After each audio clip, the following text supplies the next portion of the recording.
Dende outubro van xa 4 meses dende que se implementaron as primeiras medidas contra a dermatose nodular, polo que a situación afecta gravemente ao sector que se enfronta a unha nova prórroga. Os que se dedican á compra-venta de gando no estranxeiro son os máis afectados, como Antonio, que é tratante internacional. Nós estamos prácticamente cunha inactividade casi total da empresa. As restricións marcan que se nunha explotación entran vacas de fora da comunidade, todos os animais deben estar inmovilizados durante 21 días. Neste sentido, as granxas leiteiras son das máis afectadas, xa que Galicia non é autosuficiente en vacas de recría e ten que importar animais para manter a produtividade. Aquí non temos recría suficiente para as nosas explotacións. Dende o inicio do virus en España, todos os contaxios se concentran en Cataluña, polo que hai voces no sector que reclaman medidas máis específicas que acouten por países ou comunidades. Penso que se deberían facer acotacións dos animais que se poden traer, os animais que non se poden traer, e non ter que pasar este tipo de cuarentenas.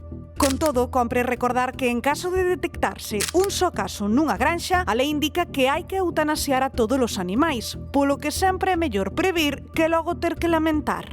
É mellor facer algo que non facer nada. Hai que darse conta que a dermatose nodular non é unha broma. Se entra nunha explotación, a esa explotación vai supoñer directamente a ruína. Será esta a derradeira prórroga? Canto máis poden aguantar os nosos gandeiros? Pois esa é a pregunta que nos facemos, porque, Bernardo, cal é a situación da dermatose nodular agora mesmo? Pois, segundo os últimos datos do Ministerio de Agricultura, en España agora mesmo hai 18 focos activos, todos eles localizados en Cataluña. O máis recente confirmouse o pasado 7 de xaneiro na provincia de Girona. Polo momento, aquí en Galicia non se rexistrou ningún foco. Galicia, onde temos alrededor de, 524.000 vacas entre leite e carne, o que nos sitúa como unha das principais produtoras do Estado. O caso detectado en Girona, o pasado xaneiro, produciuse nunha explotación extensiva con 106 animais, onde 4 bovinos que non estaban vacinados deron positivo. A zona de restricción non se ampliou, algo clave para evitar máis limitacións sanitarias ou limitacións comerciais. Lembremos que a enfermidade non afecta as persoas, nin tampouco se transmite polo consumo de carne, nin tampouco polo consumo de leite. E que en Galicia as medidas preventivas, vimos de escoitalo, prorróganse ata o 31 de marzo, ata o último día do mes que estamos a piques de comezar. Cada vaca que entra de fora continúa quedando 21 días en corentena. Nas nosas explotacións o aguante está ao límite. Pregúntanse canto máis poderán resistir e queda mínimo un mes máis, Tania. Moi bo día, Bernardo. Efectivamente, os ganaderos está xa ao límite con esta prórroga. E hoxe viñemos ata Castro de Rei para falar con Benito. Moi bo día. Bos días. Estamos nunha das salas que tedes habilitadas para esta corentena, non? Para pasar esta corentena nas vosas novillas. Vos como vos vivides toda esta situación?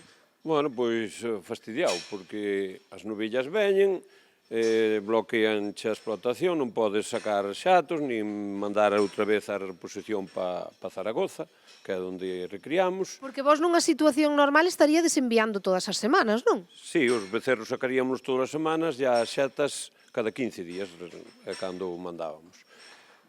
Metémolas nesta cuadra, pero isto está incluído no mesmo CEA que as de leite, e estamos avisados polos veterinarios oficiales, se hai un problema non vale só telas aquí.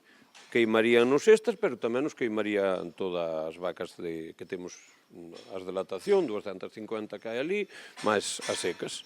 Evidentemente, isto repercute nos beneficios, non? O de non poder estar enviando todas as semanas. Por suposto, nin para o matadero, nin sacar os xatos, nin enviar as xatas ao centro de recría. Ti que opinas de toda esta prórroga que están facendo?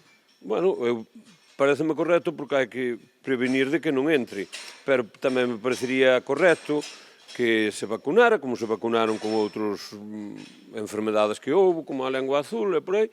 Dicen que a Europa non deixa, que non permite vacunar, pois non sei en que... Porque se aquí entrase, por exemplo, unha novilla dese positivo, non só sacrifican a esa novilla, senón sacrificarían a todas. Todas as vacas que hai na explotación, todas. Eso sería unha ruína, non? Para a explotación. Sería para pasar chave, está claro. Claro, ti, en toda esta situación que estades a vivir, cal sería a solución para ti, por decirlo de algún xeito? Para min a solución sería o que están facendo nas zonas onde aparecen focos, que é vacunar e depois só matar o animal positivo, que é moi distinto matar un ou dous animales que matar todo. Pois moitísimas gracias, Benito. Xa vedes, esta é a situación que están a vivir os gandeiros aquí en Galicia, así que, compañeiros, non está doada a cousa con esta prórroga.